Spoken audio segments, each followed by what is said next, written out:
Hola, buenas tardes, buenas noches, buenos días a la hora que estén viendo esta conferencia.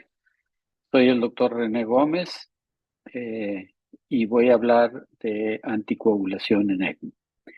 De antemano agradezco mucho la invitación para participar en este primer curso de ECMO para perfusionistas.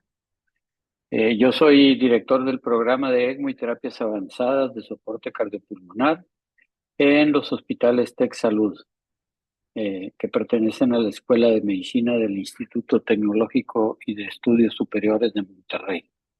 Además, soy miembro del Comité de Educación y de Certificación de la ELSO.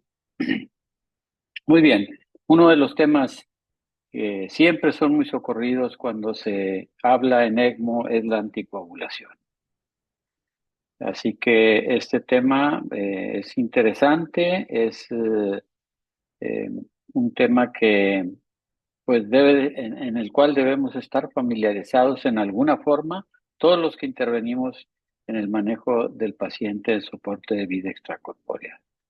De antemano, les comento que no tengo ningún conflicto de intereses y los objetivos de esta plática es tener una panorámica de lo que es el sangrado y la trombosis en ECMO. Describir la homeostasis, o sea, los mecanismos de regulación homeostática en la coagulación durante ECMO, delinear las estrategias de anticoagulación mientras se está en ECMO y discutir un poco sobre el monitoreo y la anticoagulación durante ECMO. Nuestro, nuestro sistema orgánico, en nuestra homeostasis, fisiológicamente siempre estamos en un equilibrio entre el sangrado y la trombosis. En ECMO sucede lo mismo. Nada más que en ECMO hay factores adicionales que van a contribuir a que estos mecanismos estén alterados y en alguna forma requerir una intervención y un monitoreo. Si vemos en el reporte de la ELSO, por ejemplo, en casos neonatales, tanto respiratorios como cardíacos, vemos que los coágulos en alguna parte en el circuito o en el paciente, pues se presentan hasta en un 50% de las corridas de ECMO. En el caso del sangrado, pues prácticamente en un 30% de los pacientes respiratorios, y en los cardiológicos es mucho mayor el sangrado, que habitualmente se ha, se ha hecho una cirugía cardíaca. Muchos de estos casos salen postcardiotomía en ECMO, así que el sangrado puede ser hasta más de un 60% de las ocasiones, y coágulos en los pacientes cardiológicos, pues sucede alrededor de un 40%. Lo mismo para pacientes de otras edades, ¿verdad? Hasta en la edad adulta. Estos fenómenos se ven tanto en los casos respiratorios como en los casos cardíacos. En los casos cardíacos siempre el sangrado es mayor que la trombosis. No deja de ser importante, pues más del 20% de los casos cardiológicos o respiratorios irán a tener fenómenos trombóticos. Y no solamente la trombosis que se reporta en este registro de la ELSO, es trombosis vista en alguna parte del circuito, ya sea en el oxigenador, en la membrana oxigenadora o en los componentes del circuito. Sin embargo, también hay trombos en el paciente, trombos internos o manifestaciones trombóticas. Miren, en este estudio muy interesante que ya tiene algunos años, que fue desde el 2006, de pacientes que habían estado en ECMO, en la autopsia, pacientes que habían muerto por cualquier razón, pero en la autopsia de ellos se veía que hasta el 46% tenían fenómenos trombóticos, y de los cuales solo un 15% de ellos habían tenido manifestaciones. Y aquí vemos en las diferentes partes del cuerpo donde estaban esos fenómenos trombóticos, principalmente en vasos, riñones, cerebro y en corazón. O sea que a pesar, y vemos en estas barras blancas los que realmente dieron manifestaciones de trombosis. En las barras oscuras fue un hallazgo de autopsia. Entonces, pues por ejemplo en vaso, un 15% de los pacientes tuvieron fenómenos trombóticos, sin embargo, solo un 2.6% habían dado esa manifestación, ¿no? Y así sucede en el riñón y en el cerebro, pues se ve que casi un 4% tuvo manifestaciones, pero el 10% tuvieron fenómenos trombóticos. Y cuando uno ve en estos pacientes que fueron post-cardiotomía, todos ellos, los días después del posoperatorio, los fenómenos trombóticos van aumentando conforme pasan los días después de la cirugía, o sea, después de que fueron puestos en ECMO. No solamente los fenómenos trombóticos los identificamos fuera en el oxigenador, por ejemplo, en este estudio de la Universidad de Regensburg en Alemania, haciendo tomografías computarizadas de las membranas de los oxigenadores, pudieron ver que en estas membranas que aparentemente no tenían en forma externa fenómenos trombóticos, internamente en el estudio del scan, se veía que sí había trombos. Entonces, además de lo que vemos, hay fenómenos trombóticos que no los percibimos y eso justifica el tener que utilizar anticoagulantes, ¿no? En el paciente en ECMO. Además de que si no se hace, los fenómenos trombóticos en el paciente y en el circuito generarán fallas en el soporte extracorpóreo, ¿no? En este reporte de Heidi Dalton de hace pues algunos años, del 2017, en un estudio de 514 pacientes pediátricos, se vio que el sangrado ocurría hasta en un 70% de los pacientes, entre los cuales la hemorragia intracraneal era uno de ellos, el 16% fueron hemorragias intracraneales. Entonces, el sangrado es un fenómeno muy serio durante ECMO. Y fenómenos trombóticos, pues hasta en un 13%, 12.8%, no solo en los niños, sino también en los adultos. Y ahorita veremos una estadística. Y vemos cómo al paso de los días, aquí tenemos día cero, o sea, es el inicio del ECMO, y estos son 28 días de corrida de ECMO, y podemos ver que entre más, aquí estamos, en las barras están los pacientes vivos, y en esto los fenómenos de sangrado y los fenómenos trombóticos. Podemos ver cómo al pasar del tiempo, pues la sobrevida es menor y los fenómenos trombóticos y hemorrágicos es mayor, ¿no? En los adultos se vio algo muy similar, 60% fenómenos hemorrágicos y en fenómenos trombóticos en un 20%. De tal forma que el estudio de esto es importante. Nosotros, como comenté hace un rato, vivimos en una homeostasis, en un equilibrio entre la formación de trombos y el sangrado. Pero en ECMO sucede que pues hay otros factores que irán a generar una alteración de este equilibrio. Por ejemplo, el endotelio de toda la microcirculación y macrocirculación, el endotelio es el órgano más importante que interviene en la homeostasis. Y el endotelio tiene propiedades inhibitorias, o sea, evita que se trombosen la sangre dentro de los vasos. Para que la sangre pueda seguir fluyendo por toda nuestra economía, es necesario que no haya trombosis. Y estos mecanismos, óxido nítrico, prostaglandina 2,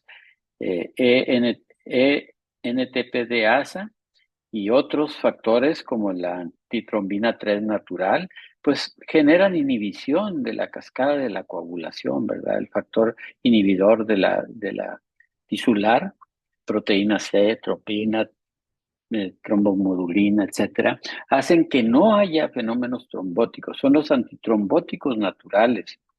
Lo mismo que el sistema fibrinolítico, ¿verdad? Donde hay un pequeño trombo, viene la degradación por el sistema fibrinolítico para que esos vasos se mantengan permeables. ¿Qué pasa cuando hay disrupción o cuando hay alteración de nuestro endotelio? De cualquier parte del endotelio, y hay lesión endotelial. Bueno, pues que empieza a liberarse factor de von Willebrand, empieza a haber plaquetas que se adhieren ahí para sellar esta fuga endotelial. Hay activación de las plaquetas y luego pues se empieza a formar trombos eh, echando a andar toda la cascada de la coagulación. Entonces, el endotelio también tiene propiedades procoagulantes, pero cuando se lesiona nada más. De tal forma que para la homeostasis hay dos mecanismos que intervienen. Uno es la trombosis y la otra es los fenómenos anticoagulantes, ¿verdad? Los fenómenos procoagulantes y los anticoagulantes. Los anticoagulantes favorecen el sangrado y los procoagulantes a la trombosis. Y uno, pues el trombótico es activado por la cascada de la coagulación y el otro es por la activación de la fibrinolisis para disolver esos coágulos que se han formado. Eh, en el aspecto de la trombosis, homeostáticamente, se lleva a cabo a través de la estimulación de la cascada de la coagulación, que esto pues es teórico porque nunca se ha demostrado en vivo, pero in vitro se ha podido ver que existen todos estos factores de coagulación y que van estimulando uno a otro en la vía intrínseca, inicialmente por el factor 12. El factor 12, el factor de superficie. Cuando la sangre está expuesta a superficies no endoteliales, se activa este factor y este factor va a llegar a la vía común, que es el factor 10.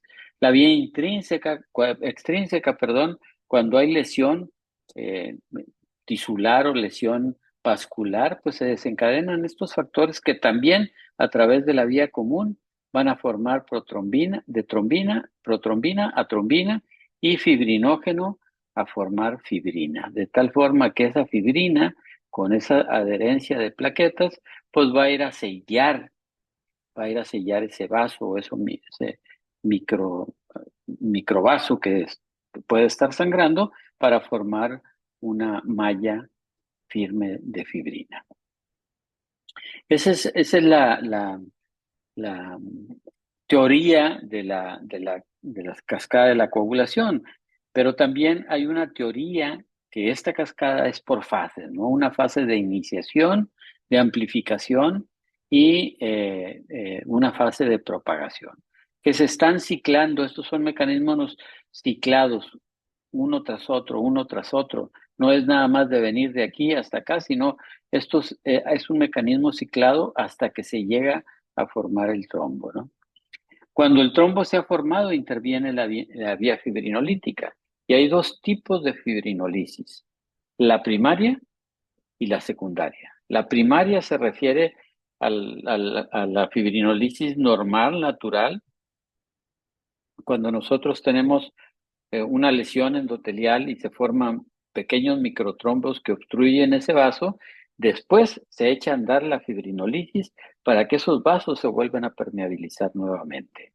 Esa es la vía normal. La fibrinolisis secundaria es patológica, es generada por algún estímulo anormal que genera fibrinolisis.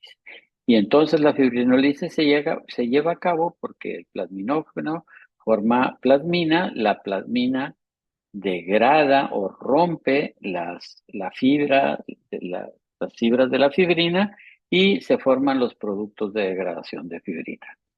Aquí está entre ellos el dímero D, que es un indicador cuando el dímero D está muy alto de que hay fibrinolisis, ¿verdad? De que está habiendo ruptura de fibrina. Se formó fibrina y se está rompiendo. ¿Qué pasa en ECMO? En ECMO tenemos dos situaciones.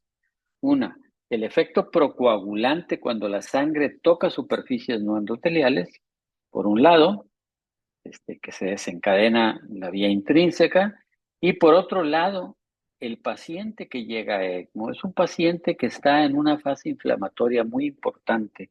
Es un paciente que está críticamente enfermo y que hay lesión microcapilar o microendotelial que va a generar una respuesta inflamatoria antes de entrar a ECMO. Pero ya cuando entra en ECMO, también se sigue generando una respuesta inflamatoria, ustedes lo saben, como perfusionistas, ¿verdad? Lo que genera el bypass también es generado en el ECMO.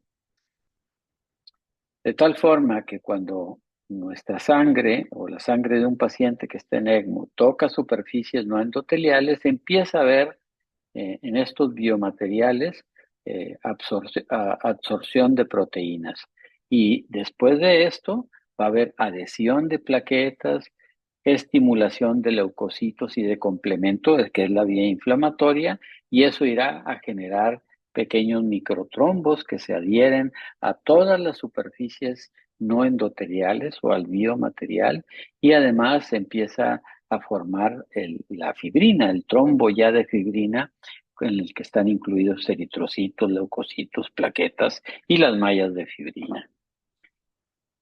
Mientras esté un paciente en ECMO, va a haber un mecanismo constante procoagulante, uno, por la estimulación del factor 12 y dos, por la respuesta inflamatoria.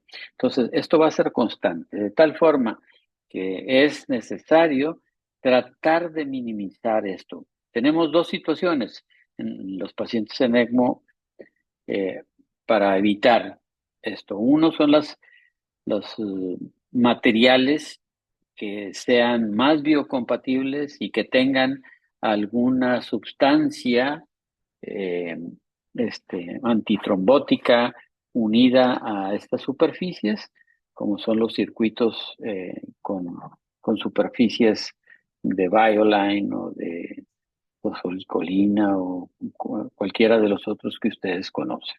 Así que las estrategias de anticoagulación en un paciente que está en ECMO son básicamente dos. Circuitos biocompatibles, que a pesar de que sean biocompatibles, no se detiene completamente la cascada de la coagulación. Porque recuerden que el endotelio, el epitelio, siempre está liberando estas sustancias que son anticoagulantes. Pues en el circuito no va a haber liberación de estas sustancias anticoagulantes y poco a poco, a través del tiempo, pues aunque sean biocompatibles, va a haber adherencias. Desde luego que si los circuitos no están recubiertos, pues los fenómenos trombóticos son mucho mayores. Y la otra estrategia, pues, es el anticoagulante sistémico, ¿verdad? ¿Cuál anticoagulante es el ideal en ECMO? Pues el anticoagulante ideal debería de ser un medicamento que sea de fácil titulación, que no genere trombosis en el circuito y que pudiéramos anticoagular al paciente sin sangrado. Entonces, ¿cuál es el anticoagulante ideal? Ya en forma práctica, ninguno. No tenemos ningún anticoagulante que tenga todas esas características. Tenemos anticoagulantes que en cierta forma, pues, tienen mejor titulación, que tratan de evitar la trombosis en el circuito, pero no al 100%, y que nuestra labor va a ser mantener anticoagulado el paciente sin llegar al sangrado. Hay que recordar que además del anticoagulante que utilizamos para mantener el paciente sin fenómenos trombóticos, pues los factores de la coagulación se van consumiendo y entonces al consumirse empieza a haber consumo de factores y ese consumo de factores va a generar sangrado, aunque no sea por el efecto del anticoagulante o de la heparina, ¿no? Tenemos básicamente dos tipos de anticoagulantes o dos tipos de medicamentos que utilizamos en ECMO. Uno es la heparina no fraccionada, que es la heparina común que todos conocemos, y los otros son los inhibidores directos de la trombina. ¿Cómo actúa la heparina no fraccionada? La heparina lo que hace es un pentapéptido que se une a la antitrombina 3. La antitrombina 3 es un antitrombótico natural. Sin embargo, al unirse con el pentapéptido, potencializa 1000 veces el efecto de la antitrombina y esto hace que haya inhibición del factor 10 y evite la formación de trombina, de protrombina en trombina, y de esta forma evita la formación de fibrinógeno en fibrina. Tiene otros mecanismos de acción, como es aumentando eh, eh, el factor inhibidor del factor tisular. Sin embargo, el efecto aquí y disminuyendo la relación factor tisular, factor 8, pero este efecto es muy pequeño. Realmente, este efecto, este efecto en la antitrombina 3, potencializando 1000 veces su efecto, es como realmente funciona la heparina. Y lo que sucede con la heparina es que necesita entonces la antitrombina 3. ¿Qué pasa cuando la antitrombina 3 empieza a disminuir? Que a través del tiempo, en el ECMO o en ciertas circunstancias, la antitrombina 3 va disminuyendo. Por lo tanto, las dosis de heparina van, van a ser requeridas en mayor cantidad. O sea, vamos viendo que conforme pasa el tiempo necesitamos más heparina para mantener el mismo efecto anticoagulante por, por el consumo de la antitrombina 3. Y esto lo vemos más en los recién nacidos o en los pequeños, pero también los vemos en los adultos y sobre todo en adultos que tienen coagulopatías de consumo, ¿no? O en los pacientes que tienen cierto grado de falla hepática, la producción de antitrombina 3 baja, por lo tanto la necesidad de heparina es cada vez mayor. Y esto es lo que se llama resistencia a la heparina, que es otro fenómeno diferente a la trombocitopenia inducida por heparina. Esto es diferente. Entonces, la heparina normalmente la utilizamos en dosis de 50 a 100 unidades por kilo en bolo cuando se va a anticoagular un paciente, cuando se va a iniciar el ECMO. Obviamente que hay que tener en cuenta las condiciones hematológicas de ese paciente y las condiciones homeostáticas. O sea, si es un paciente que está saliendo de cirugía, que está saliendo de bypass cardiopulmonar, o sea, un ECMO postcardiotomía, pues podría ser que las primeras horas lo corramos sin heparina, sin necesidad de ese bolo, ¿no? Sino con el efecto que ya tiene durante el bypass, se hace una reversión al 50% y luego vamos viendo, ¿no? Eh, eh, o en pacientes con traumas o en pacientes que están sangrando, a veces la dosis de heparina pues es menor que el de 50 o 100 por kilo, ¿no? Pero esa es la dosis estándar, habitual cuando se va a coagular. Y luego hay una dosis mínima y una máxima. En los adultos puede ser inclusive menor de 20. Se puede empezar con 10, ir aumentando, pero los recién nacidos requieren dosis mayores, inclusive algunos y a través del tiempo hasta dosis hasta 50 unidades por kilo por hora. Y como comentaba hace un rato, hay que considerar el reemplazo de antitrombina 3 cuando el efecto empieza a haber resistencia a la heparina. La actividad óptima de la antitrombina 3 no se conoce, o sea, aunque podemos medirla y la medimos de hecho diariamente en los pacientes que están en ECMO, pero la actividad si es de un 80% o si es de un 70%, ¿cuándo lo debemos reemplazar? Pues no se conoce exactamente, pero la indicación sería cuando hay una resistencia franca a la heparina, utilizar la antitrombina 3. O sea, cuando tenemos en los recién nacidos dosis arriba de 50 unidades por kilogramo, es que hay que empezar a restituir la antitrombina 3. Los otros anticoagulantes que utilizamos en ECMO es los inhibidores directos de la trombina. ¿Cuáles son estos? Pues bueno, la vivaluridina y el argatroban. Estos actúan directamente sobre la trombina. Estos no necesitan la antitrombina 3, de tal forma que, por ejemplo, un paciente que tiene resistencia a la heparina y no podemos sustituirles o no ha respondido a pesar de la antitrombina, podemos cambiar a vivalirudina o a argatroban. Estos actúan directamente sobre la trombina, te hacen una unión univalente o bivalente con la trombina y, y evitan la formación de trombos, inclusive actúan ya en el trombo formado. Estas, la eliminación es este, por hígado, o más bien se metaboliza en hígado, pero con una eliminación renal más pobre, ¿no? La vida media es muy corta, en el caso de la vivalirudina, es de 25 a 35 minutos. Estos no tienen antídoto como la heparina. La heparina, uno usa la protamina y reviertes el efecto. Estos no tienen ningún antídoto, o sea, pero el tiempo es muy corto. La vida media de la heparina es de 90 minutos, por ejemplo.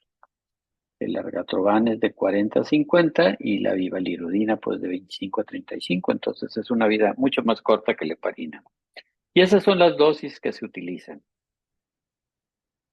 La forma de monitoreo es midiendo el TTP, o sea, no es, ahorita veremos un poquito más adelante, aquí no se mide el anti-10A, ¿no? O no es necesario medir el anti-10A.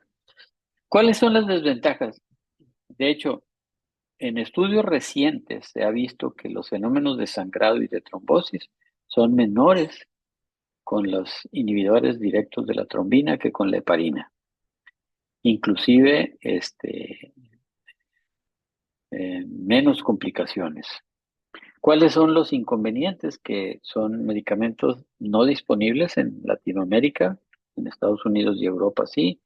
En Latinoamérica, por lo menos en México, no los tenemos disponibles en forma regular. Los importamos en ocasiones, pero no en forma regular. El otro inconveniente es que son muy caros. La heparina es muy barata.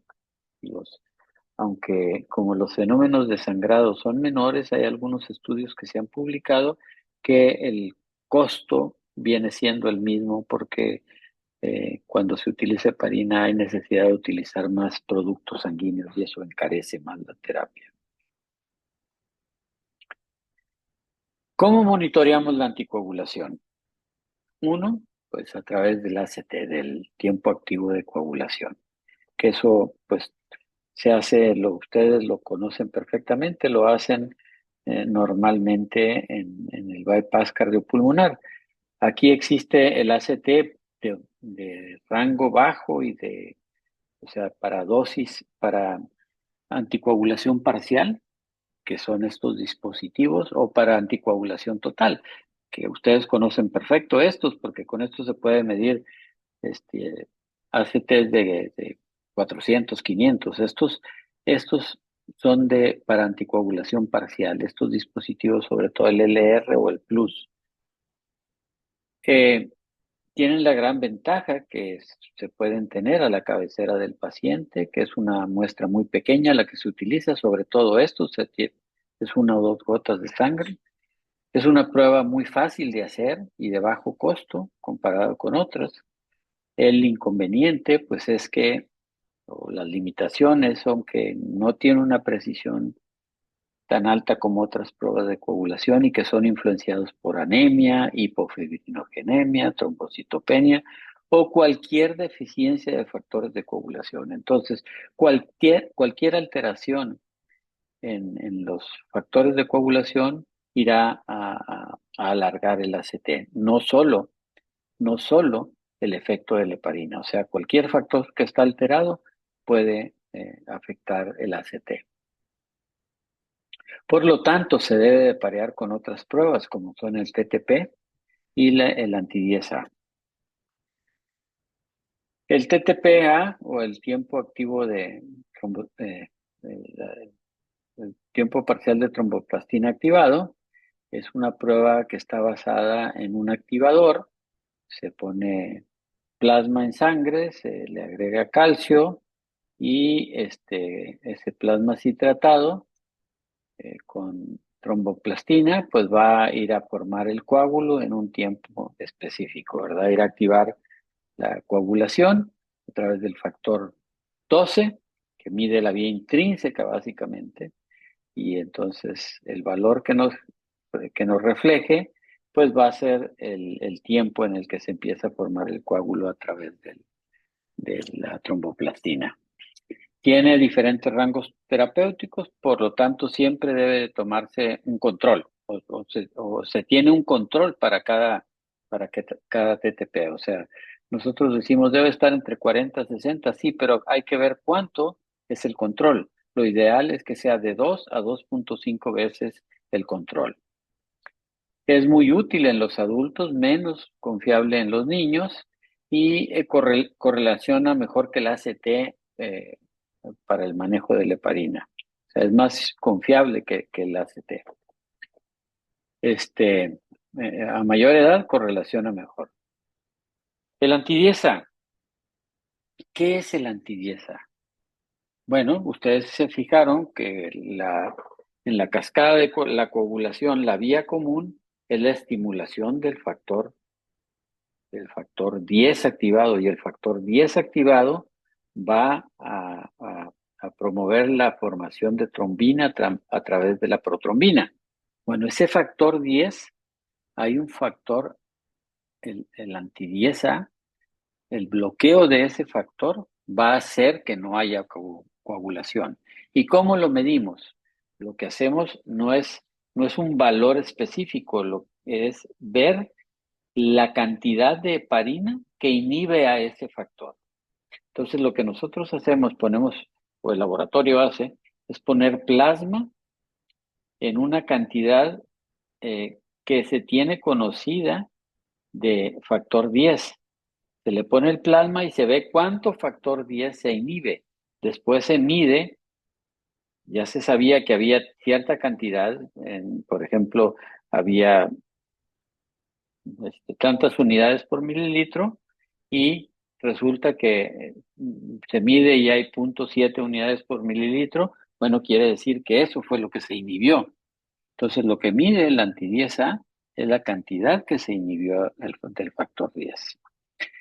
Este tiene un valor, tiene un efecto anticoagulante específico de la heparina. O sea, mide el efecto de la heparina.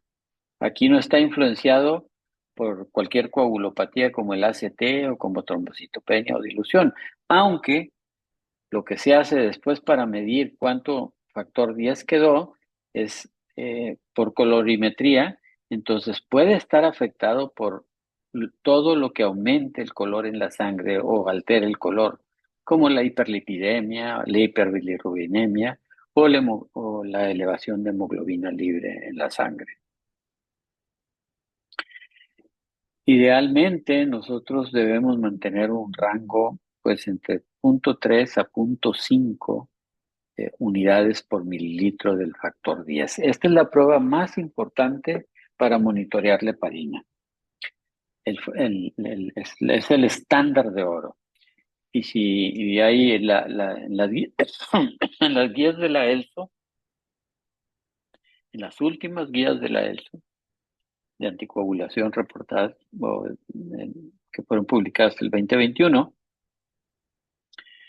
bueno, sugiere en los pacientes, si los queremos tener en un rango de anticoagulación normal o de bajo riesgo o sin riesgos de sangrado, pues es entre 0.3 y 0.5. Si lo tenemos abajo de 0.3 hay que aumentar un poquito la dosis. Si lo tenemos en este nivel, pues no hacer cambios. Si lo tenemos en los pacientes que queremos tenerlo en una anticoagulación mayor porque tienen más efecto trombótico y los queremos mantener pues, menor de 0.4, por ejemplo, hay que aumentar la dosis. Si lo tenemos entre 0.4 y 0.6, no hacer cambios. O en pacientes que realmente están protrombóticos, pues mantenerlos entre 0.5 y 0.7. Y entonces, si están por abajo de 0.5, hay que aumentar la dosis un 10 o un 20%. Si están entre 0.5 y 0.7, no cambios. Y si están arriba de 0.7, pues disminuir la dosis de heparina un 10 a un 20%. Cada paciente, de acuerdo a su situación y riesgo de sangrado, los debemos mantener anticoagulado y considerados como pacientes de bajo riesgo para sangrado, perdón, de alto riesgo para sangrado con dosis bajas, de un paciente con un riesgo de sangrado pues leve o un paciente con riesgo trombótico, a estos hay que mantener este rango. La ELSO también sugiere monitorear estos exámenes de acuerdo a esta tabla en forma sugerida, dependiendo de cada paciente, dependiendo del momento en el que se inicia en el que se está del ECMO. Por ejemplo, cuando iniciamos un ECMO, en las primeras horas, pues estamos checando cada hora o cada 2 horas el ACT, pero una vez que ya está estable, que tenemos una dosis estándar, pues no es necesario estarlo haciendo cada hora, cada 2 horas. Por ejemplo, yo aquí a la derecha pongo lo que normalmente hacemos cuando el paciente ya está en ECMO. En nuestro programa, por ejemplo, el ACT lo hacemos cada 12 horas. El TTP, que se sugiere cada 6 a 12 horas, depende de los factores de riesgo que tenga, pero nosotros normalmente lo estamos haciendo cada 12 horas. Y el antifactor 10, por ejemplo, lo medimos cada 24 horas. A menos que tengamos condiciones especiales, los podemos medir pues cada 6 o cada 12 horas, pero en condiciones estables cada 24 horas. Las plaquetas pues cada 24 horas, el fibrinógeno 12 o 24 horas, nosotros lo hacemos cada 24 horas. Y las células rojas cada 24 horas también. El nivel de antitrombina 3 o antitrombina lo hacemos cada 24 horas y la hemoglobina libre también la medimos cada 24 horas. La tromboelastografía solo en casos de sangrados o situaciones especiales, pero no la hacemos de rutina para monitorear la anticoagulación en ECMO, aunque en algunos programas se ha sugerido, pero no, esto no es de uso o no es una práctica regular. La ventaja de la trombolastografía es que mide todas las fases de la coagulación, por ejemplo, desde la fase de inicio de la formación del coágulo, ¿verdad? La fase de formación ya del coágulo, y eso está relacionado, por ejemplo, a la heparina o a la deficiencia de factores. Ahí se puede hacer la trombolastografía con heparinasa, en la cual vamos a quitar el efecto de la heparina y medir nada más la R si tiene deficiencia de factores, ¿verdad? Con y sin heparinasa. El ángulo que nos forma es la velocidad con la que se forma el coágulo. El MA nos mide la fuerza del coágulo y nos mide la cantidad de las plaquetas y la calidad de las plaquetas, ¿verdad? O sea que a menor firmeza del coágulo, a menor cantidad de plaquetas o con disfunción plaquetaria. Y también nos mide la fase fibrinolítica, o sea, entre más normalmente, por ejemplo, a los 30 minutos, pues la fibrinolisis debe de ser menor de un 3%. Si esto es mayor, está en hiperfibrinolisis. De tal forma que la tromboelastografía pues nos mide todas las fases de la coagulación, aunque no es no es de uso continuo, diario para el monitoreo de la heparina, pero sí en situaciones especiales de sangrado. Pues básicamente esto es mi plática. Espero que haya cumplido los objetivos que ustedes tienen y pues les deseo mucho éxito en este primer curso para perfusionistas. Muchas gracias. Saludos.